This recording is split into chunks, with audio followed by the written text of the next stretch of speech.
Hello hello मेरे प्यारे प्यारे दोस्तों, आपका मेरे चैनल में स्वागत है। मेरे चैनल का नाम है रजनीकांत सिन्हा, है ना।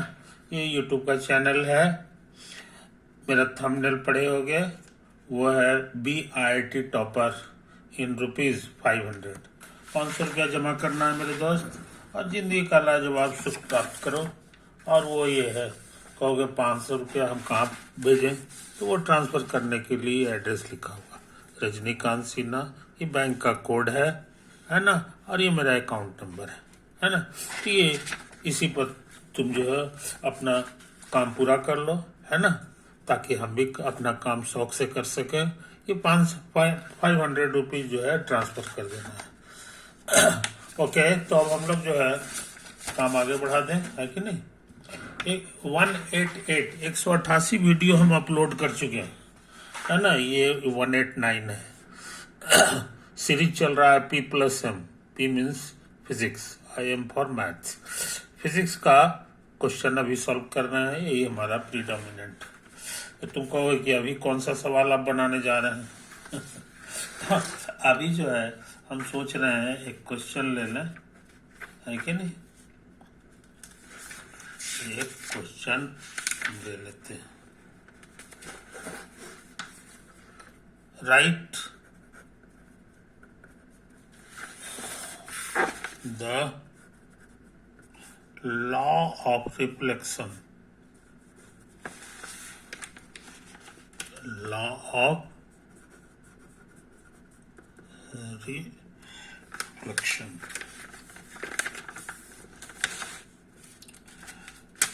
of a light beam, of a light beam। समझा। एक लाइट बीम का लॉ ऑफ रिफ्लेक्शन लिखना है। From a mirror, from a mirror in vector form, in vector form using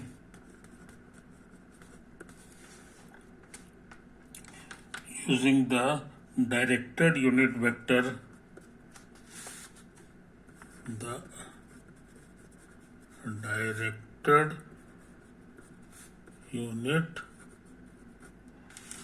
vectors E and E dash of the incident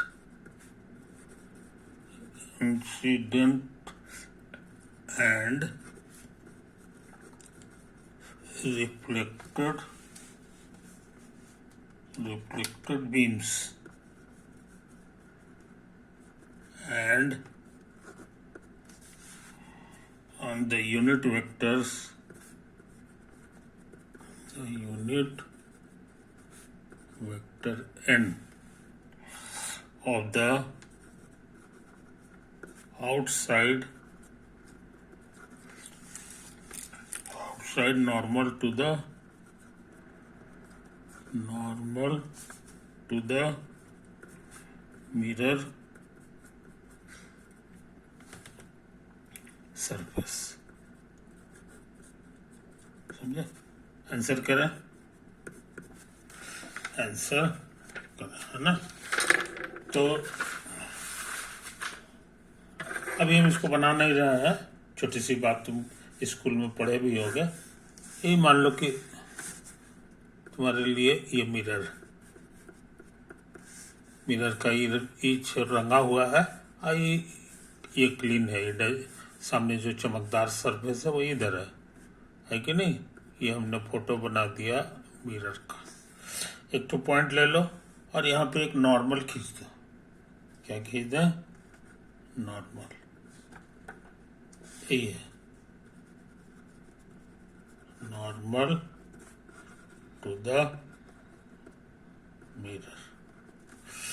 जाहिर है यहाँ 90 degree बनेगा, है कि नहीं। अच्छा, और एक लाल लाइन से जो है हम लोग ऐसे करें, इतना ही हमारा रे आ रहा है कि नहीं। और रे टकरा के फिर चल किधर जाएगा, तो वो इधर चला जाता है, समझे, टकरा के इधर। तो ये लाइन कहलाता है रिफ्लेक्टेड रे, रिफ्लेक्टेड रे। और ये कहलाता है इंसिडेंट रे, इंसिडेंट रे, समझे। तो लॉ ऑफ रिफ्लेक्शन का कहना है कि ये तीनों एक ही प्लेन में होगा, समझे। इंसिडेंट रे, नॉर्मल, और तीसरा हो गया reflected ray. all the three rays, all the three lines are coplanar, एक ही प्लेन में, माने ये अगर कागज पे है, ये कागज पे है, यानी सब के सब एक ही कागज पे कोप्लानर होते हैं। पहला रूल तो ये। दूसरा ये है कि ये जो एंगल है इसको आई कह दो, आई इसको आर कह दो, तो आई और आर बराबर होता है, समझे। यही इसी का नाम है law of reflection, law of reflection इसी को कहते हैं, है कि नहीं। लेकिन कहता है कि तुम जो लॉ ऑफ रिफ्लेक्शन लिखो उसमें जो है ना वेक्टर फॉर्म में लिखो, वेक्टर की मदद से लिखो। अब कौन कौन वेक्टर है, समझे कि नहीं। तो वो है तुम्हारा एक वेक्टर ई है ना, जो किस डायरेक्शन में है, अलोंग इंसिडेंट रे, समझे। तो इस डायरेक्शन में एक वेक्टर बनाने जा रहे हैं, इस डायरेक्शन में एक वेक्टर बना दो, ये देखो यही हम बना दे रहे हैं। ये यूनिट वेक्टर है, यानी इसका साइज जो है 1 है, इतना बड़ा हमारे लिए 1 है, समझे कि नहीं। इसी वेक्टर का नाम है, ये जो वेक्टर इधर जा रहा है इसका नाम है ई कैप। और उसी तरह से इधर भी एक वेक्टर बना दो इसी साइज का, है कि नहीं। इसका क्या नाम है जनाब, तो इसका नाम भी है ई डैश कैप। ये भी 1 साइज का है, ये भी इसी साइज का है। और कहता है नॉर्मल आउटवर्ड नॉर्मल, बाहर की ओर जो नॉर्मल निकल रहा है, इधर भी यूनिट वेक्टर बना दो एक,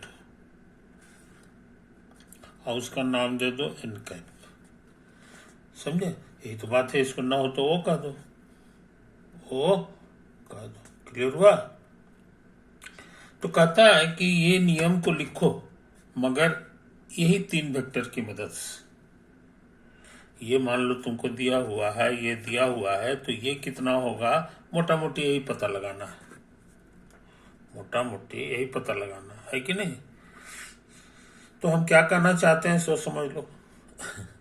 अगर हम 1 रेडियस का एक सर्किल खींच दें जिसका सेंटर ये है, तो हमको लगता है वो ऐसा सर्किल होगा जी, वो तुम्हारा ऐसा सर्किल होगा, है कि नहीं। यही है हमारा यूनिट सर्किल, यूनिट सर्किल, समझे। तो यही तो बात है। तो हमको लगता है कि ये वेक्टर को हम घसका के यहां से शुरू कर दें तो ये यहां पे आ जाएगा, है कि नहीं। तो ये पॉइंट जो है ये भी इसी वेक्टर को रिप्रेजेंट करता है, समझे कि नहीं। अच्छा, और चूंकि ये एंगल और ये एंगल बराबर है, तो ये हो जाएगा 90 माइनस, मान लो ये थीटा है सबके सब, तो 90 माइनस थीटा होगा, है कि नहीं। यही तो है। और ये भी 90 माइनस थीटा होगा, तो इसके सामने वाला ये भी 90 माइनस थीटा होगा। कहने का मतलब ये है जनाब कि ये अगर थीटा होगा तो ये भी थीटा होगा, थीटा होगा। तो ऐसा करें, साफ सुथरा एक फोटो बना लें, साफ सुथरा हम लोग ऐसे ऐसे फोटो बना लेते हैं, है कि नहीं। ये मेरा ओ है और ये मेरा यूनिट सर्किल। तो ई वेक्टर हमारा इससे रिप्रेजेंट हो रहा है, यही है हमारा ई वेक्टर, समझे? ये तो है। अच्छा, और ई डैश वेक्टर जो है वो इधर है, ई डैश वेक्टर तुम्हारा यही है, इसको यहां से हम मिला दो, तो ये एंगल अगर थीटा है तो ये भी थीटा होगा, और ये जो वेक्टर है, ये वाला जो पॉइंट है, ये एक्चुअली एन का कैप है, समझे कि नहीं? इस चीज को समझ लो। तो हमको लगता है जी कि इसको लिखा जा सकता है इतना अब प्लस ये वाला, इतना प्लस ये वाला लाइन, समझे? ये जो वेक्टर है सो इसका नाम ना हो तो दे दो कि ये ए है और ये बी है। तो तुम्हारा ई कैप जो वेक्टर है इसको लिखा जा सकता है ये वाला वेक्टर और प्लस ए बी वेक्टर, समझे? ए बी वेक्टर, कोई दिक्कत नहीं। इसको ना हो तो यहाँ पे एन कर दो, तो ये हो गया ई कैप और प्लस 2 टाइम्स एन बी का दुगना करोगे तो तुमको ये पूरा मिल जाएगा, है कि नहीं? और यहाँ पर ऐसे ऐसे परपेंडिकुलर ड्रॉ कर दो, परपेंडिकुलर ड्रॉ कर, और इसको ना हो तो के नाम दे दो। तो जितना बड़ा एन बी है उतना ही बड़ा ओके है, तो ये हो गया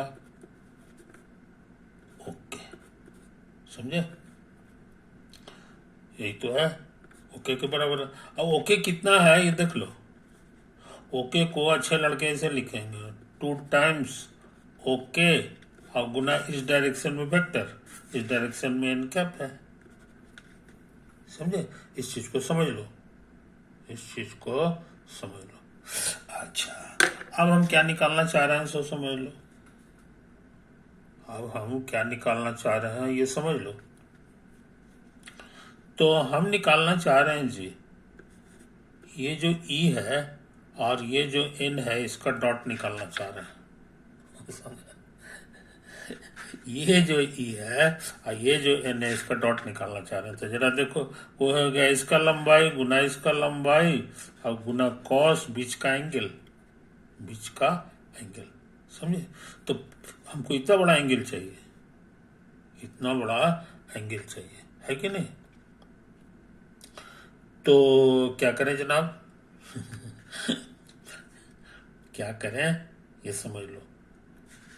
तो कॉस ऑफ, ना तो ये वाला लिखो ई और एन, है ना, इसको ना हो तो इधर कर दो, तो हमको लग रहा है ये ऑब्ट्यूस एंगल है।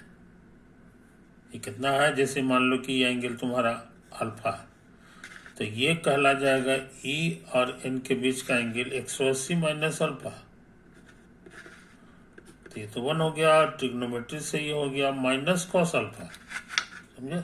माइनस उतार दो, अब कॉस अल्फा, इससे हमको कॉस अल्फा मिल जाएगा। इस एंगल के हिसाब से ये परपेंडिकुलर है और ये बेस है और ये हाइपोटेनस, हाइपोटेनस से तुम्हारा 1 है, तो कॉस अल्फा होता है बेस बाई हाइपो, तो माइनस बेस कितना है तो ओके है, और हाइपो कितना है तो ये 1 है, समझे? तो इसी बहाने हम लोग जान गए माइनस ओके आया है, तो ओके का हम ऐसे भी लिख सकते हैं, ये जो ओके है इसका वैल्यू यहाँ से भर दो, इसको 9 से स्टार कर दो, तो ई बार और प्लस 2 और ओके की जगह लिखोगे माइनस ऑफ ई डॉट, आई बात समझ में? काम हो गया। तो इस तरह से ये जो वेक्टर है ये बराबर हो जाएगा तुम्हारा E cap minus 2 times E dot और N dot times E cap, समझे? तो काम हो गया। तुम्हारे पास सिर्फ यही तो चीज मालूम था, एक तो ये था, एक तो ये था, और इसकी मदद से ये निकालना था, तो ये हम निकालने में सफल हो गए, सफल हो गए। तो कैलकुलेशन कैसे हुआ है इसको बढ़िया से देख लो, है कि नहीं? अब तुम्हारे सहूलियत के लिए हम इसको फिर से दिखा दे रहे हैं। क्वेश्चन हो गया, क्वेश्चन हो गया, क्वेश्चन है, है कि नहीं। ये पूरा क्वेश्चन हो गया। अच्छा, ये आंसर है, ये 1 है हमारा। ये इंसिडेंट रे है, रिफ्लेक्टेड रे है। ये फोटो को गौर से देख लो, देख लो, देख लो, देख लो, देख लो, देख लो, देख लो, है कि नहीं। यही हमारा I बराबर R हो जाता है। आगे चल के हम इसका नाम अल्फा दे दिए, ये देखो यहाँ पे। उसके बाद ये फोटो है, ये देखो, ये कैलकुलेशन किए हैं, करते करते करते करते हमको सब कुछ मिल गया, है ना। ये चीज़ें तुम पॉज कर करके इसको बढ़िया से देख ले सकते हो, उतार लो।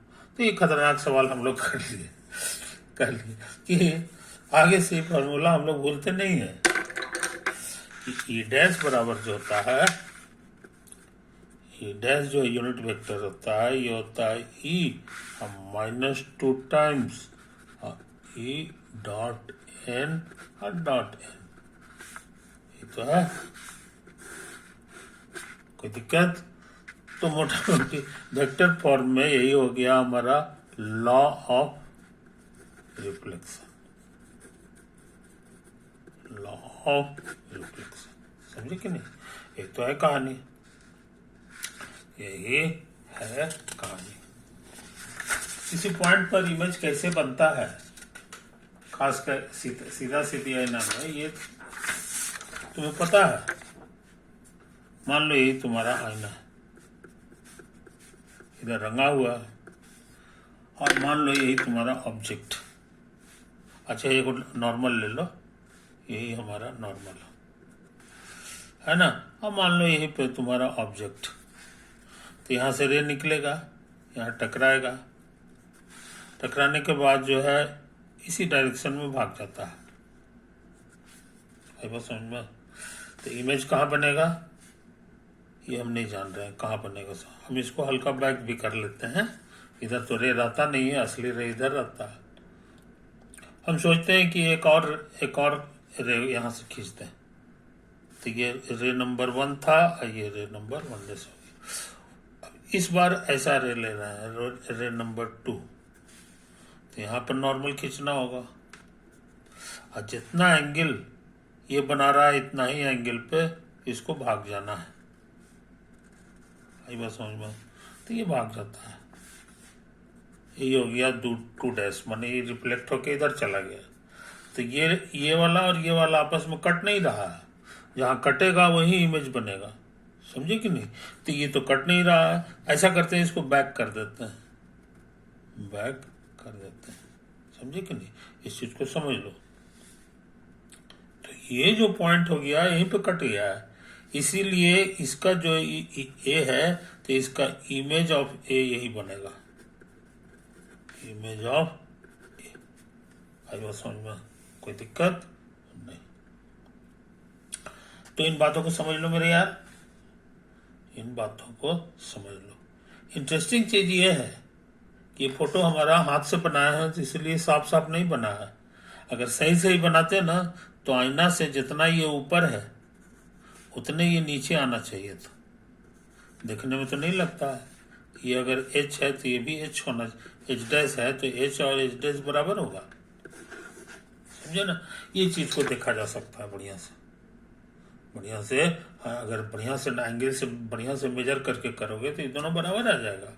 कहने का मतलब क्या हुआ जनाब, कि अगर ये मिरर है और ये पॉइंट है तुम्हारा, है ना, तो यहां से एक बार खींच दो,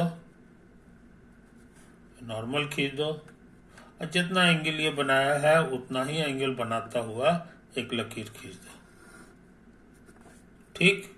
अच्छा, अब क्या करो कि इसको जो है ना, इसको जितना ये ऊपर है उतना ही नीचे ले आओ, इसको इतना ही नीचे ले आओ, और इसको इधर लाओगे ना तो यहाँ से होके गुजरेगा। ये बढ़िया से सारा काम करोगे ना, ये सब जो है यहीं पे आएगा।